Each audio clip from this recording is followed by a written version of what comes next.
Yo, j'espère que vous allez bien, c'est votre boy Galsen. Alors aujourd'hui on va parler de trois choses. D'abord on va parler de l'attestation d'hébergement, je vais vous faire un petit rappel rapidement. Ensuite on va parler des universités qui ne répondent pas, à quoi ça va correspondre si une université par exemple ne t'a pas répondu jusqu'à la date limite des réponses. Et en troisième lieu je vais parler rapidement des gens qui ont des garants qui sont en France et qui ont des titres de séjour qui vont expirer bientôt, et je vais vous expliquer un peu comment vous allez faire pour ça. Donc voilà, c'est parti, générique.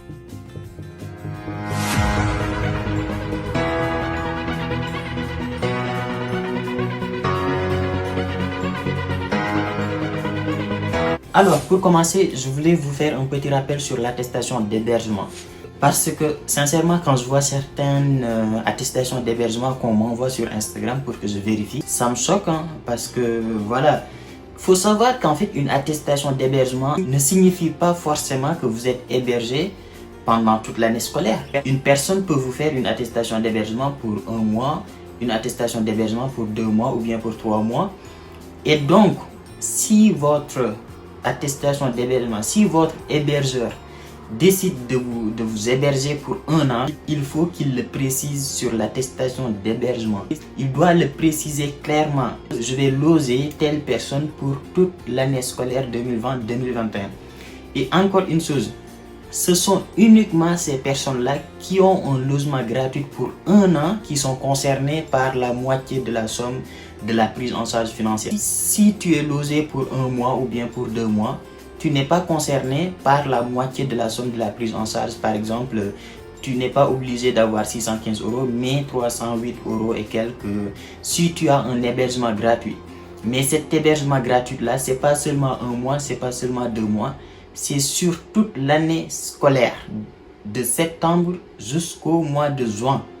Donc ça, il faut le tenir en compte et il faut le préciser sur l'attestation d'hébergement. Il faut que votre hébergeur précise carrément qu'il va vous héberger pour 1 an, pour toute l'année scolaire 2020-2021. Donc voilà, si vous l'oubliez, cela veut dire que vous n'avez pas d'hébergement gratuit. Et donc, si vous faites une prise en charge de 350 € ou bien de 340 €, vous n'aurez pas le visa parce que ça ne sera pas suffisant. Et l'ambassade ne va pas rester là à deviner, ouais, c'est marqué attestation d'hébergement, donc c'est pour 1 an. Ils ne vont pas vérifier, hein. Donc précisez-le. Donc voilà. Deuxième sujet, on va parler rapidement des gens qui ont des garants qui sont actuellement en France et qui ont un titre de séjour. Et les titres de séjour ont une date de validité, ont une durée de validité. Donc, si votre garant a un titre de séjour qui doit expirer au mois de juillet ou bien au mois d'août, ce que vous faites, c'est très simple. Si votre garant a déposé pour le renouvellement, il aura ce qu'on appelle un récépissé de dépôt de renouvellement. Ce récépissé-là dure 3 mois. Et avec ce récépissé-là, l'ambassade saura que votre hébergeur ou bien que votre garant va renouveler son titre de séjour et donc il n'y aura pas de problème.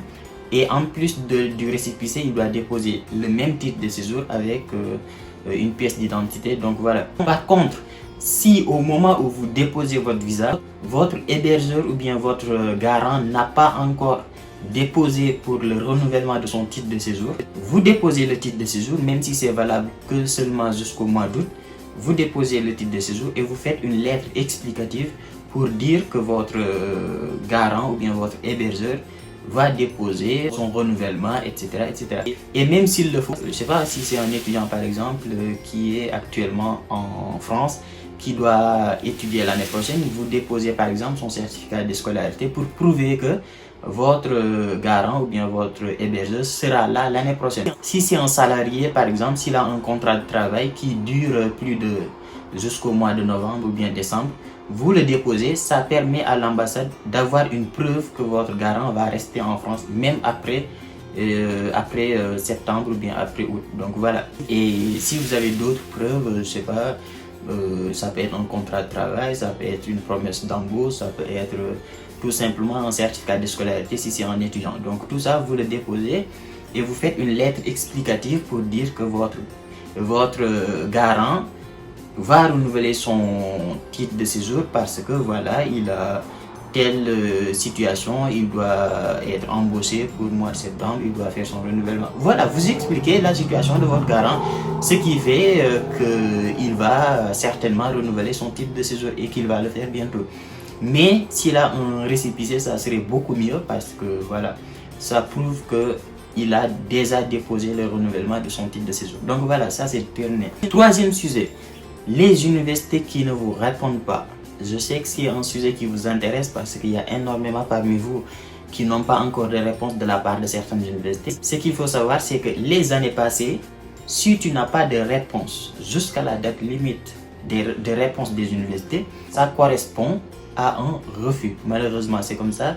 Ça correspond à un refus parce que voilà, c'est la date limite qui est fixée par Campus France. Si tu n'as pas de réponse, c'est que voilà, c'est clôturé, tu ne peux plus recevoir de réponse après cette date-là. Malheureusement, c'est comme ça. Maintenant, cette année, c'est un peu particulier avec le Covid-19, etc. Les universités ont pris énormément de retard, ce qui fait qu'il y a certaines universités qui n'ont pas, peut-être, je dis bien peut-être, eu le temps de traiter certains dossiers. Peut-être même, ils n'ont même pas regardé les dossiers, certains dossiers. Ce qui fait qu'il y a énormément de gens qui n'ont pas de réponse alors que les dates limites c'est bientôt. Pour les L11 je pense c'est terminé.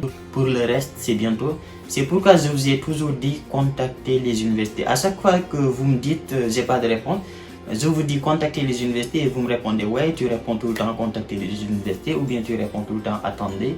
Mais voilà, c'est comme ça en fait, vous ne pouvez rien faire. Si une université ne t'a pas répondu, qu'est-ce que tu vas faire? Tu ne peux rien faire. À part les contacter, les harceler même s'il le faut, envoyer plein de mails, contactez-les, dites-leur que voilà, la date limite c'est bientôt. À partir de cette date-là, vous ne pourrez plus faire vos démarches. Dites ça. Dites qu'à partir de telle date, vous ne pourrez plus avoir d'acceptation sur Campus France parce que ça va être fermé et que vous ne pourrez plus déposer le visa même s'il faut mentir, je sais pas.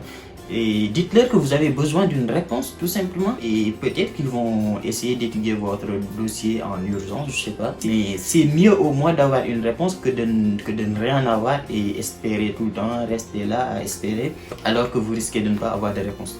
Donc voilà, c'est les trois sujets que je voulais traiter aujourd'hui avec vous. Si vous avez des questions en commentaire, prenez soin de vous et abonnez-vous. Bon allez, ciao.